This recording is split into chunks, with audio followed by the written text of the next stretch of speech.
We are just a couple of months into the primaries, and already a fascinating dynamic has emerged, possibly prophesying who will win the November presidential election. I'm Brian Tuttimore with a quick cosmic reckoning on the state of the presidential race.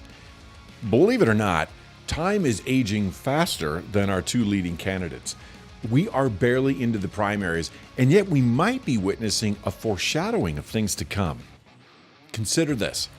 So with the Democratic Party and their primaries, the leadership is telling their voters, this is the guy, even though the voters don't want him.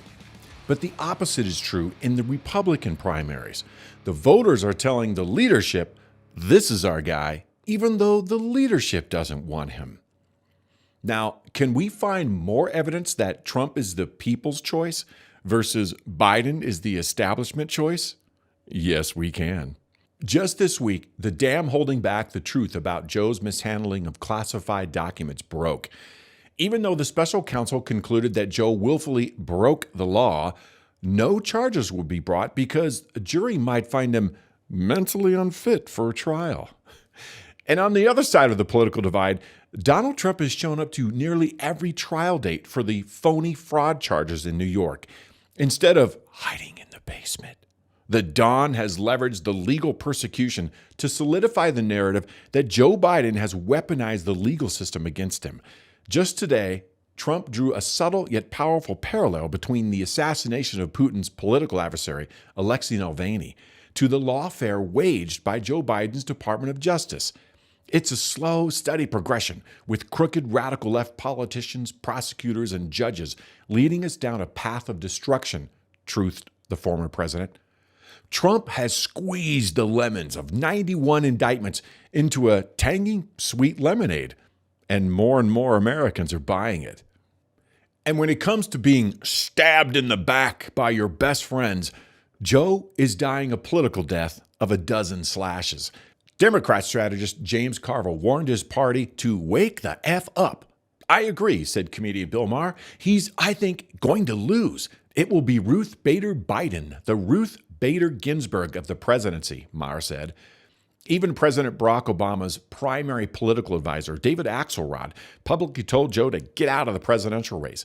And nearly 63% of Democrats want Joe Biden to get out. Turning to the red team, Trump's enemies are fast becoming his friends. Well, except for Nikki Haley and Chris Christie. All of the Republican candidates have endorsed Trump. Even Bill Barr, Trump's former AG, who has not been kind to his former boss, said voting for Trump is playing Russian roulette with the country. Voting for Biden is outright national suicide. Now, sure, it's not exactly a glowing endorsement, but sometimes you just got to take the win. And here's another fact of life. Joe Biden's mental decline is inevitable and will only get worse. Half of Democrat voters don't believe Biden will be the nominee in the fall. The Trump indictments are, by contrast, a partisan choice and could be reversed or rendered mute if Trump wins the presidency. That's hard to believe, but the MAGA base continues to grow even as Biden's base is leaving him for a split personality on the Israeli-Hamas war and gaslighting on the crisis of illegal immigration, which Joe intentionally created. Now, while I don't trust individual polls, sometimes averaging them together can be helpful. And leading up to the 2020 election, Trump never led in any poll. Now, Trump is consistently leading across all of the battleground states. Now, sure, no one knows the future except the Father of Time. But in 2025, I'd bet 45 to be 47 than 46.